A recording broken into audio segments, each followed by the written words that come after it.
Okay, I just want to talk about something that came up in the class Zoom session about nature and nature's beauty versus art.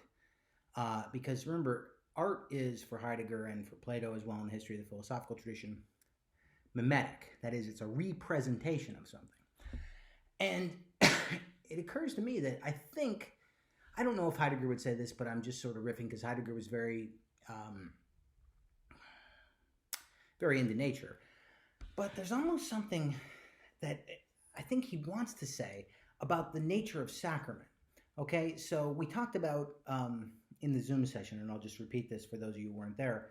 If you're watching this video and you have no connection to this 2020 class, uh, it's almost as if Heidegger is saying nature can become beautiful only when that itself becomes representational, only when nature itself becomes mimetic. That is, it becomes an image of some other original. Remember, that's the sacramental nature of artwork. It becomes an image of something else it points to, being whatever, God, okay? And it seems to me, I think nature would have to become sacramental, that is, image-like, a representation of something else, namely the glory of God, whatever. I mean, I can't think of anything else it would represent other than something like the theological or the holy or the sacred, something like that. But in that sense, then nature can be beautiful if it points to something beyond it, if it can become symbolic and point beyond itself, okay? So if it can lead to the transcendent or something like that, then nature can become beautiful in this sacramental mimetic sense that Heidegger means, this representational sense. And then, so that's the first point about nature as the sacramental. And this reminds me too of something else about,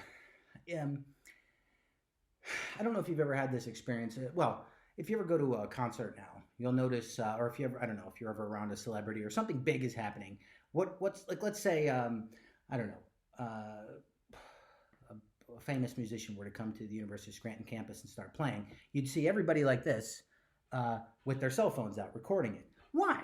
Why can't you just sit there and take it in? And I'm not critiquing that, actually. I think there's actually a point there. It's almost as if, and it's sort of like this too with when you're living your life. You know, John Lennon has this, I think it's John Lennon. Yeah, John Lennon has a quote from, I forget where, the song Beautiful Boy. He says, "Life is what happens while you're busy making other plans." And then, of course, reminds of the Ferris Bueller quote, "Life moves pretty fast. If you don't stop and look around once in a while, you could miss it." Isn't there a sense in which you really don't appreciate and experience the beauty of your life until you later on reflect on it?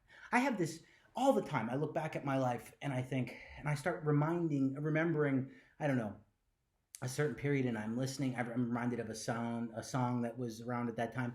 And it's almost as if the representation of that experience in my memory can become a kind of artwork, is more sacred or more beautiful or more enriching than the actual experience. So there's something that Heidegger is getting at here. And I'm not saying that you can't experience things in the present. Of course you can, of course. But there's something that's equally as beautiful or as brilliant about representing the experience, whether it's in memory, whether you see nature as representational, or you just simply remember a certain event in your life, you know, like through a photograph or something. Again, the representational. And that's what I think he's getting at with the sense of the sacramental, that this relation of two, where you have the image and then it pointing to something else, actually can enrich the experience rather than degrade it in a certain sense. Okay? So, you know, think of it that way in terms of, it's almost as if your life can become more beautiful upon reflection. You know, Aristotle has a brief bit about this at the end of the Nicomachean Ethics, where he talks about the good person reflecting. Only the good person can sort of sit still and reflect on their life, because they can remember their good deeds with joy and see the kalon, or the beautiful, or the kalos in it. Whereas the bad person can't sit still, can't be on lockdown. I don't know what that says about lockdown during COVID. Because you don't want to be with your thoughts because you're just remembering how terrible you are or whatever, how ugly your life is or something like that. I'm just kidding. But you see the point here, that the representational, whether it be seeing nature as sacramental or seeing even your own memory as a representation of something, can be more beautiful than the actual experience. I'm not saying it's more beautiful than the actual experience, but there's a point here.